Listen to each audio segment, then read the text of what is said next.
और इतना भेदभाव करते हो, तुम यहाँ रहने योग्य नहीं हो, इसलिए तुम लोग उस लोक में जाओ जहाँ काम क्रोध लोभ रहते हैं।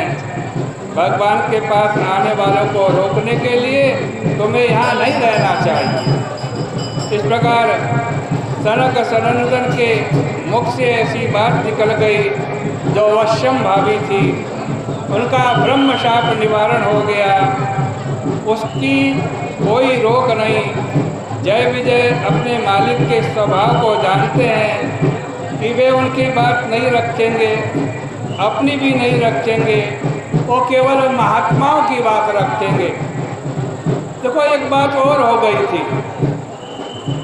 एक दिन लक्ष्मी जी जा रही थी, जय विजय दरवाजे पर खड़े थे, वे भगवान के मुँह लगे थे।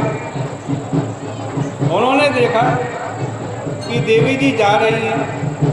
उन्होंने कहा देवी जी जरा ठहरिए। लक्ष्मी जी ने पूछा क्यों?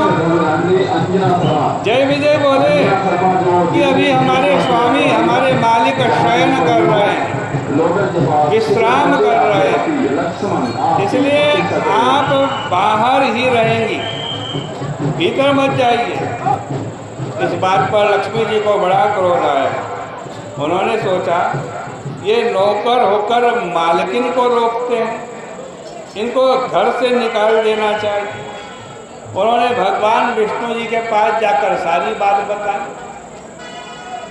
भगवान ने उत्तर दिया, देवी अभी चुप रहो, अगर तुम्हारी कारण तुम्हारे वजह से हमने इनको निकाल दिया तो लोग कहेंगे कि मैंने पत्नी की बात मानकर अपने सेवकों को भक्तों को संसार में भेज दिया, हमारी बड़ी बदनामी होगी। इसलिए जरा चुप रहिए।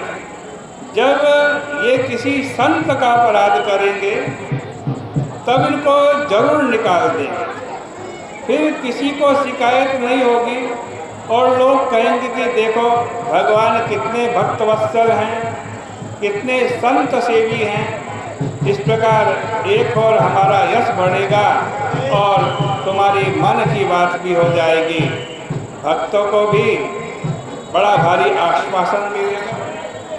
इधर जय विजय डर करके महात्माओं के चरणों में गिर गए, बोले कि महाराज आपने जो हमारे को दंड दिया वो उचित ही दिया, बस एक कृपा कर दें कि हम चाहे किसी भी योनि में जाएं, हमारी शक्ल सूरत चाहे कैसी भी क्यों ना हो, लेकिन हमें भगवान का स्मरण बना रहे, भगवान की स्मृति ना छूटे। भगवान तो अंतर्यामी है, उन्हें पता लग गया कि उनके सेवकों ने महापुरुष का अपराध किया। देखो जिसका आदर भगवान स्वयं करे, उसका तिरस्कार यदि कोई भक्त करता है तो भगवान के मत के अनुसार चला या उनके मत के विपरीत चला। यदि कोई भक्त यह समझता है कि भगवान भोले भाले हैं, सीधे साधे हैं और मैं बड़ा चालाक हूँ, इसलिए उनका अमुक का तिरस्कार करके ही रहूँगा, तो समझ लो वो भक्त अभिमानी हो गया। ऐसा अभिमान भक्त में नहीं आना चाहिए। भगवान ने लक्ष्मी जी से कहा कि देवी चलो, हमारे लोक के ये सेवक मृत्यु लोक में करेंगे तो हमारी क्या प्रतिष्ठा बढ़ेगी, इससे हम दोनों की बेइज्जती होगी।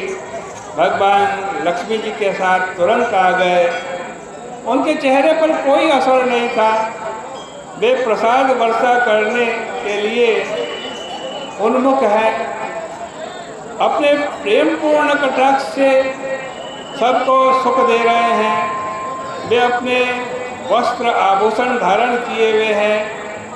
उनका एक हाथ गरुड़ के कंधे पर है, दूसरा हाथ में कमल है, उनके शरीर में पीताम्बर है, बड़े ही सुंदर हैं। इस प्रकार आज वैकुंठ के दरवाजे पर सनत कुमारों के पास भगवान पहुँचे हैं। भगवान की और सनत कुमारों की क्या बात होती है, ये चर्चा कल के प्रसंग में कहेंगे।